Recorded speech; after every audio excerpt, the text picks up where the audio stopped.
Қаз аққулар, орыс халық ертегісі. Ертеде ерлі-зайыпты екі адам өмір сүріпті. Олардың екі баласы болыпты. Машенька деген қызы мен Иванушка деген ұлы. Бірде екеуінің ата-анасы қалаға бармақ болады. Олар Машенькаға Иванушканы өздері жоқта бағып-қағып жалғыз қалдырмауға аманаттап кетеді. Ал Машенька болса құрбылармен ойнап жүріп, інісіне қарауға ұмытып кетеді. Қатыгез қаз аққулар інісін қанаттарымен іліп алып, белгісіз жаққа ұшып кетеді. Ал Машенька жанұшыра аққуларды қуып, олардың арттарынан көзден көрінбей кеткенше жүгіреді. Маша егістік арқылы жүгіріп келе жатып, кенет көзі бір пешке түсті. «Пеш, қаз аққулар қай жаққа ұшып кеткен, айтшы?» деп сұрады. «Сен менің тәтті бәлішімді жесең, айтамын». Маша дәмді бәліштен дәм татты. Пеш оған қаз аққулар қайда ұшып кеткенін айтты. Маша ұзақ жүгірді. Бұтағы алмаларды көтере алмай жерге дейін үйіліп тұрған алма ағашын көзі шалды. «Алма ағашы, қаз аққулардың қай жаққа ұшып кеткенін айтшы?» деді. «Сен менің алмамды жесең, сонда ғана айтамын», деді алма ағашы. Маша пісіп тұрған тәтті алманы жеді. Алма ағашы оған қаз аққулардың қайда ұшып кеткенін көрсетті. Маша кесел өзеніне қарай жүгіріп келді. «Сен менің кеселімді ішсең, сонда ғана айтамын», деді кесел өзені. Маша кеселден ішті. Өзен оған қаз аққулардың қайда ұшып кеткенін айтты. Маша Ну орманға келді. Ну орманда тұрған тауық аяқты үйшікті байқап қалды.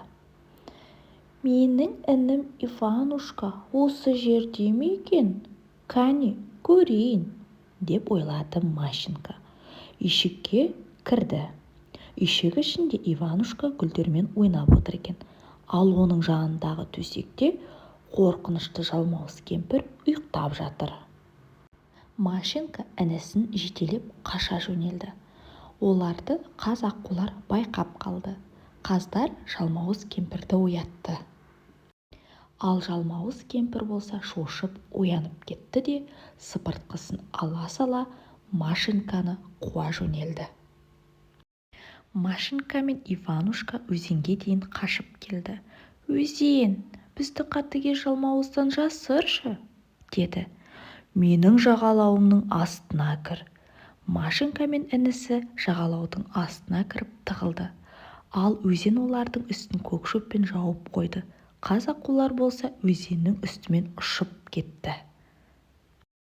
Машенька інісі екеу одан әрі қашты. Машенька артына қараса, тағы қаз аққулар қуып жетіп қалыпты. Олар алма ағашына жетіп үлгерді. «Алма ағашы, бізді қатыгез жалмауыздан жасыра көр», деді. «Келіңдер, мен сендерді бұтақтарымен жауып жасырамын». Олар алма ағашына шығып алды. Қаз аққулар оларды байқамай тағы жандарынан ұшып кетті. Олар қайтадан қаша жөнелді. Қайтадан қаз аққулар екеуін қуып жетпек болды. Екеуі пешке жетті. «Пеш, пеш, бізді қатыгез жалмауыздан жасыра көр», деді. «Оттығыма келіп кіріңдер». Олар пештің оттығына кіріп тығылды. Оттықтың аузы пердемен жабылды. Жалмауыз кемпір қаз аққулармен ұшып келді. Бірақ қашқындар көрінбейді. Олар айнала ұшып, қайтадан орманға ұшып кетті. Машенька інісін жетелеп үйіне келді. Олардың ата-анасы да үйге оралыпты. Машенька болған оқиғаның барлығын айтып берді. Әрине, ата-анасы ұрысты. Бірақ оқиғаның жақсы аяқталғанына қуанған ата-анасы Машаның бұл қылығын кешірді. Қаладан әкелген базарлықтарын шығарды.